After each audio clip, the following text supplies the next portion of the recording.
and that's an individual thing. Tonight, really, I want um, the focus to be on progress, not perfection. I have no desire to make anyone feel guilty or to have a competition about who's more vegan than whom.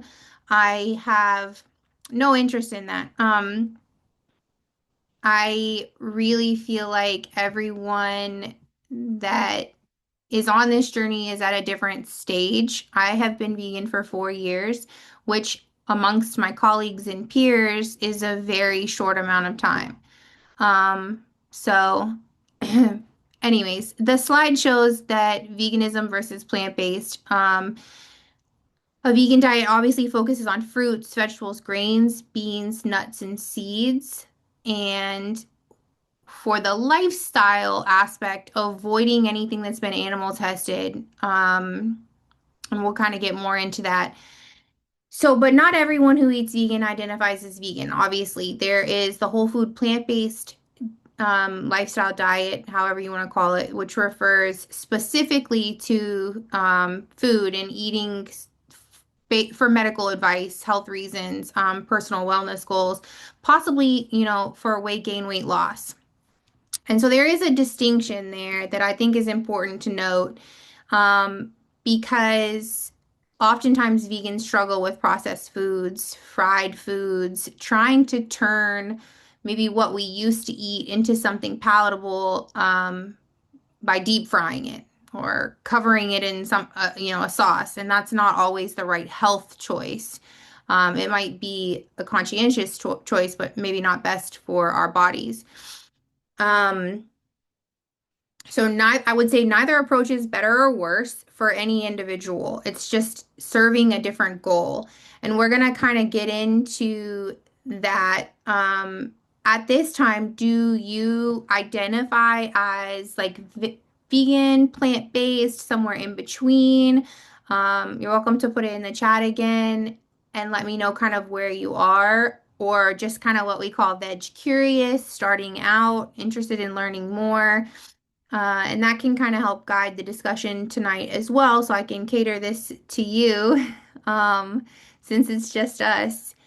And um, and if so, if you do identify as either vegan, vegetarian, plant-based, or somewhere in between, has that changed over time? So maybe started off whole food plant-based. That's how I started off for health reasons, and then maybe that changed over time. So I'd be curious to know if you would be willing to share. What is your why? One of the most important parts of the journey for me was understanding my personal why. For a lot of people, it's health. From my understanding of your situation, for possibly weight gain. I wanted to have more energy. I have a family history of chronic heart disease. My father died at 46. My older brother died at 43. I turned 40 in, I think, 6 days. So as I approached, my mid 30s and I was watching people close to me pass away so young, uh, I quit drinking alcohol and I started a whole food plant-based diet. I lost over 80 pounds, and all of my labs were really kind of fantastic, and the proof was in the pudding, as they say. Um, this was not an emotional response for me or some sort of act of advocacy at all. And that is many people's why. They watched a film, or they had a friend, or they experienced a sad story at a animal sanctuary, and they gave up, meat right there. My reasons were not as altruistic. They were solely for my health. And over time, that has changed. So, as you kind of go through your own personal journey, you'll figure out what it is that means the most to you. And like I said, that progressed for me into my purchasing power. I was never going to force my family into anything that I was doing, but I had control over what we bought because I was doing the shopping, right? So, um, kind of understanding that why is how we can stay grounded, how we can reflect, especially if we feel like we've made mistakes.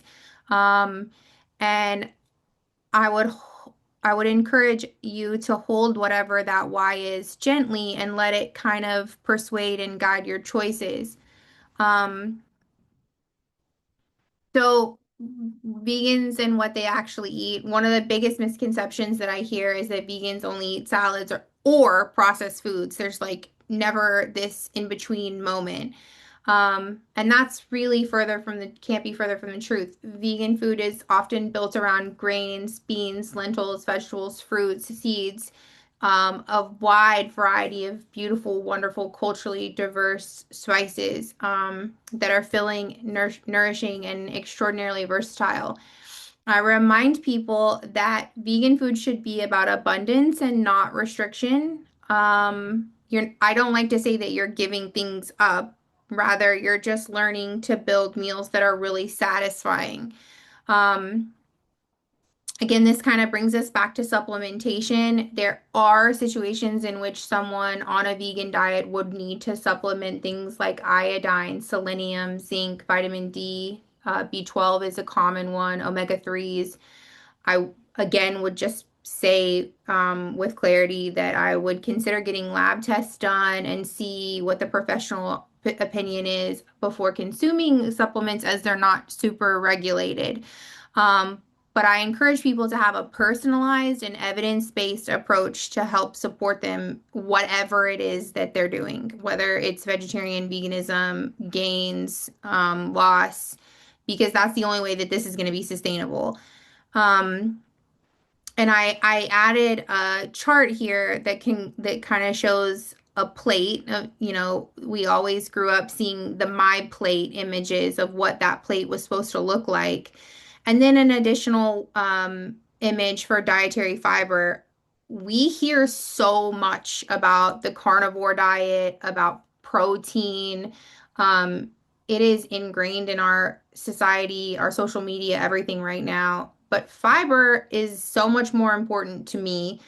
Um, Protein deficiency is not really an issue that people struggle with, even vegans and vegetarians. It doesn't come up a lot. There's protein in everything that we eat for the most part. But I think an important thing to note right now is that colon cancer is concerningly rising in younger adults under 50. So it's actually the leading cause of cancer, or the leading cancer diagnosis and cause of death in young people, especially in minorities. And this is obviously linked often to lifestyle factors. So I love fiber. It's such a corny thing to say, but because it is such an effective and easy and affordable way to reduce colon cancer risks, and such an easy way to add it to your diet with, beans and lentils and vegetables such as broccoli, sweet potato would be big, chia, flax, berries, eating apples with the skin. Um, Chia seed pudding's my all-time favorite. So I like to encourage fiber here, and I would say for weight gain in particular, I would definitely focus your plate, the image of your plate on fiber and your starch and your protein for sure. Um, and we'll kind of get into what that may look like. Um, I added a vegan grocery list that you can either screenshot or again, I'll send you the slide deck. Um, so olive oils, healthy fats that are in nuts and seeds, your protein sources, and the grains and starchy carbs. And then I liked this one because it does have supplements. I just really want to be clear that it's not for everyone. Um, so these are kind of what I like to call the vegan food basics, and these get your pantry staples, and it can look different for everyone because not everyone's going to like everything. I would start small if you're not already eating a vegan or vegetarian diet. I wouldn't jump straight to trying to create, jackfruit barbecue, or making your own. hot dogs out of, vegetables. I would really start with what you're capable of doing and where you feel confident in the kitchen. I am more of a home cook. I know that we live in an area that has amazing choices for vegan food to eat out, but I am definitely a home cook. I prefer it's more affordable. So I can't really speak to our vegan options and what's healthy and what's great out there, aside from what I've tried just locally. But I do want to reiterate that the the balanced meal um, is how is your body full and is it getting what it needs? So thinking about that balance with protein, carbohydrates, fat, especially healthy fats from nuts, seeds, avocado, olive oil, and that's going to help with feeling full and the nutrient absorption in general. That's just gonna overall, that's what how everybody should be eating. Again, I bring back the role of fiber. It keeps you full longer and supports your overall health. I encourage everyone who's starting off to focus on variety, not perfection. And you're going to hear that, multiple times. This slide could potentially be endless. If we talk about what we can't eat, then that kind of gets depressing. But the goal is to talk about what you should be eating for you personally. And it is very much a personal journey. So, I don't eat deep fried foods, but some of my closest vegan friends wouldn't be able to live without, donuts or fried food. So again, this is just it's very catered to the individual. And I love that we do have the co-ops. I live in Niskuna, so we have the co-ops here, and the selections are amazing. And um, I like to shop the perimeter and then go in for pantry staples, which is often what people are told to do when they're shopping for their pocket. Trying to avoid those inner aisles as much as possible, and that's the most affordable and filling and healthiest way to eat. Um, all right, so grocery shopping as a vegan is where people tend to feel the most overwhelmed, especially in the beginning. I would like to remind people that vegan staples are already probably in your home, but they're definitely in the store. If you weren't shopping for them intentionally, it's really easy to do a mind shift to begin shopping for grains and beans and those pantry staples. And then reading labels gets much easier with practice. The labels attached to the slide kind of are the best way to look and see if something doesn't contain gelatin or some kind of animal derived product like honey or gelatin that can be sneaky. And that can be also unexpected. We do have an event at the end of the month on Saturday the 24th, I believe, that will be at Honest Weight and teaching people how to shop vegan, which sounds so simple and kind of silly, but can often feel like the most heavy part of this. But since grocery stores are making an effort to label products and be clear about what's plant-based and be clear about animal products, it makes it a little bit more simple and more empowering and something that can be sustainable long term. So, the vegan label obviously signifies a product that contains no animal ingredients or byproducts. There are very rigorous standards of testing and key certifications, such as the V label with the leaf, and then the Vegan Society's trademark sunflower. These ensure that you're purchasing something that does not have any animal-derived products, or cross-contamination risks, which can be really big for some people. So I know going to the grocery store can feel daunting depending on where you are in the journey. Um, the common beginner pitfalls slide just talks, I like to talk honestly about where people struggle because I feel like being aware of where you are helps to prevent burnout. A common issue One that maybe isn't talked about that much is under eating, caloric intake. And I think this is something that will hopefully resonate with you. This can lead to people feeling undernourished and tired and frustrated. And that is why they don't stick with the choices that they want to.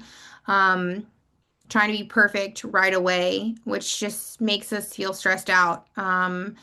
So that social pressure can also be tough, family gatherings, restaurants, that kind of thing. So, veganism with curiosity, veganism with compassion to yourself. That might be controversial to say. Many vegans believe compassion for all things, but I start with compassion for myself. What is it that I can do?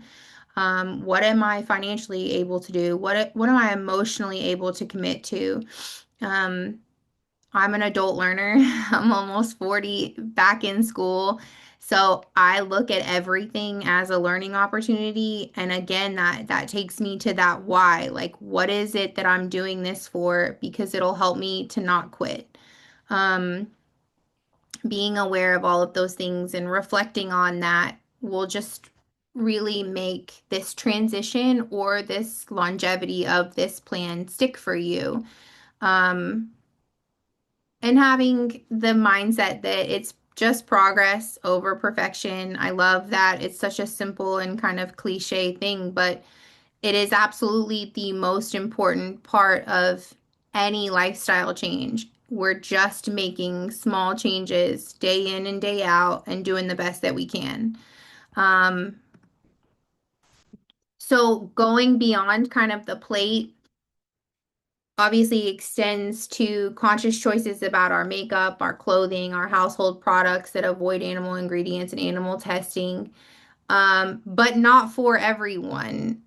It's not always sustainable for everyone, and I would never tell anyone to go into their pantry, under their sink, or their makeup bag and throw everything out. I don't think that that's a sustainable or responsible choice, but beginning to use that purchasing power to make choices as we go on, looking for accessible brands that align with your values without increasing cost or inconvenience. I don't want to put that on anyone, but for makeup and personal care, there's so many brands. There's a couple that I've attached here that are, widely known as vegan products. And then for clothing and accessories, simple things, choosing secondhand or thrifted items is such a really easy way. And if not, there's plenty of ethical materials and brands that reduce harm to not only animals but to the planet. Um, there's many ways to swap out household detergents and cleaning supplies and stuff like that one at a time. And I would encourage, if not demand, that you adapt whatever that choice is to your budget, to your culture, and to your daily routine without being disruptive to those that you love or to yourself. Um, that's that progress over perfection mindset again. Another slide, just veganism beyond food. I added a couple of documentaries here, but I do get scared when I recommend these sometimes because I don't want anyone to make this journey unmanageable. Um, so it eventually extends even further beyond clothing, cosmetics, and household products into advocacy. It did for me, but my why expanded, which started with a movie. And then I I just found what I was passionate about beyond, my plate or my purchasing power. I wanted it to extend to my vote. Um, but I want to stress that this doesn't happen immediately or at all for some people if it doesn't align with you. Um, I encourage people to be mindful, meaningful, and manageable. So one of the very first steps for you might just be a conversation with friends and family about your boundaries and your process and your progress, and say, like, this is where I am, this is what I want to do, how can you support me? How can I make it easier for you when I come by or when we're together? Uh, so beyond food, aligning your everyday choices with values, compassion of sustainability and justice, but ways that are realistic and personal. Um, Again, this goes back to how products are tested, where materials come from, how labor, animals, and the environment are impacted through that supply chain, community building, education, and whether that means supporting animal sanctuaries, maybe sharing resources. Again, going back to that saying, vote with your dollars, it encourages reflection and recognizing that there is access, cultural, and financial issues at play here that are going to shape each That's one of our choices. that's Uh, 30. Hello. Hi. I'm sorry. I thought that the meeting started at 6:30. I'm sorry. I'm No, glad it's that's recorded. okay. We're almost done. If you want to leave your name and your email in the chat, I'm happy to share the slide deck via email and like you can read my notes and everything if that's something that you'd be interested in. I have about 14 slides and we're on the 11th. So if you want to stick around for the end, that's totally fine and I can share it with you when we're done. Thank you so much. I'm sorry. Thought I started at 6:30. Thank you. No, I would like that. no worries at all. And it is being recorded too. So once the meeting is finished, my hope is that we can share it if anybody wants it. That'd be great. Awesome. All right. Well, thank you for being here. So obviously cultural access, financial access, and ultimately just knowing that it can or cannot extend beyond food for you. Um, I like to say that let your actions reflect the world that you want to create. For me, it's more personal. Nina, as a mom, you might understand this. Let your actions reflect the example you want to set for your family. It's just reducing harm where you can, not achieving some moral superiority over others. It's not us versus them, at least not for me. And I would hope for many others making this space an inclusive and welcoming and judgment-free space so that people know that wherever you are, whether you're, just starting off and veg curious or you're, donating and advocating and picketing for animal rights and have cleaned out your house and there's just too many variables and there's the spectrum is too large to know where each individual is. So, um, I really encourage people to just meet themselves and others where they are. This goes back for me, just as a nonprofit leader, to intersectionality and veganism, recognizing that animal liberation is truly connected to broader systems of oppression. And without getting too political, there is another session the third Wednesday in January that kind of connects racism and ableism and environmental injustice and labor exploitation to veganism. And we'll talk more in depth about those systems and how the interconnectedness is so important right now more than ever. But I do want to just briefly note that food access and health outcomes and ethical choices are really shaped by our structural inequities, not just our individual behavior. So, as an intersectional vegan and listening to marginalized voices and respecting cultural foodways and listening to the challenges that there may be a right or a wrong way and that kind of the mentality that this might be a privileged lifestyle, veganism, is just it's kind of harmful language that I hope to avoid. Um, and so at its core, vegan intersectionality really means that this is a justice-oriented movement. Justice for animals, for people, for the planet. And whether your why, like we talked about, is for you as an individual and your health outcomes, or or much broader, and looking at these systems of oppression or, you know, liberating animals, whatever it is, it really is connected. And the more engaged and the more you learn and the more you experience veganism at a deeper level, I think that that becomes kind of at the core of many of our whys, many of the reasons why we're doing things. Um, so making veganism stick. I put here just to nourish your mind because I know tonight was really about food and choices and what to shop and grocery shop for, but I think it's important to nourish more than just your body and taking care of your mind.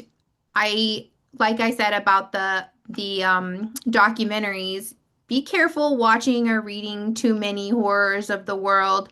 Um, it can be really difficult to see some of what animals go through if you're just starting off. That might not be the right jumping off point.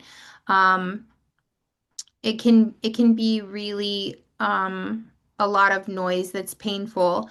So just be present in your now and your why. I like to say reflect and redo when necessary because this is not a race and no one is monitoring how vegan you are. Um, One of the biggest factors I believe in long-term success is your community. So humans are incredibly social beings, and change is so much easier when we don't feel alone. And I've seen it over and over again, and it was me personally, uh, as a vegan in Florida, in rural Florida, for many years, it was extraordinarily isolating. So to come here and find this community, and this is not a CRVN plug, this is just an encouraging moment to say if you can and you are interested in that, looking for online groups or cooking classes, local events, anything that helps you to learn from others, to share a meal with, can really help um, this stick. And ensuring again that you're building those habits that fit your values, your culture, and your life. Because if you're trying to follow a bunch of rules instead of focusing on your progress, you're going to need the community to help you, and you're going to build routine. You're going to need to build routines that feel sustainable and not restrictive, or it won't work. That's why I feel like CRBN is so fantastic because it is community minded, and the small and large events let people know that it's not isolating and it doesn't have to be. And there are many people with values that align with our own, and I love that. So, the next slide just says getting started this coming week. And if you take nothing else away from tonight, I hope that you hear that the small steps do matter. You don't have to change everything tomorrow or throw everything out. You don't have to go fight for animals and ditch all your makeup. It can be as simple as choosing one small, doable change. Doable is the key word, and building it from there because consistency matters far more than doing everything at once. And we are a culture of wanting everything right away. We want to do it all right away. We want the A plus right away. We want to know that we have perfected something. But again, this just goes back to the learning journey that um, I really hope everyone starts with, one grocery shop. It started with Meatless Monday in my house, and was actually something that we encouraged in the school systems in Florida. Um, for you, during your pregnancy, I would encourage you to truly pay attention to how your body feels, how your energy shifts. What foods are you enjoying? What foods are you going to get sick if you eat? I don't know about you, but I had some hard pregnancies with significant nausea. Um, one of the great things about veganism is all of the wonderful flavor profiles that you can play with, but that might not be your journey right now. We might need to stick with bland foods for you, and that's okay. But those shifts and swaps can really help you stay consistent and not be intense. Because an intense change right now not might not be what's best. But be confident in your choices this week and just do it one at a time if that's where you want to start. Um, I provided here some of my favorite, and I'm not very good at slide decks, so I apologize if this looks like a child made it, but I left some resources here, and I think this is how I started.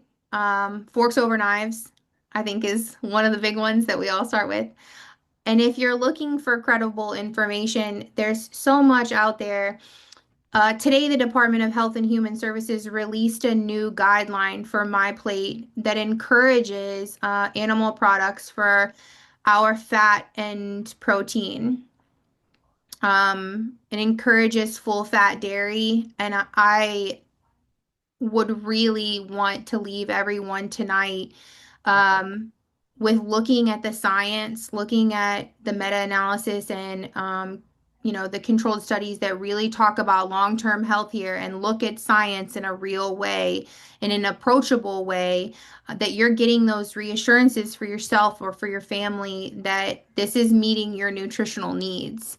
Um, and that you're transitioning for the right reasons and understanding really at a true level heart health and chronic disease prevention and fiber, these things that we talked about earlier tonight, and really getting your information from credible sources and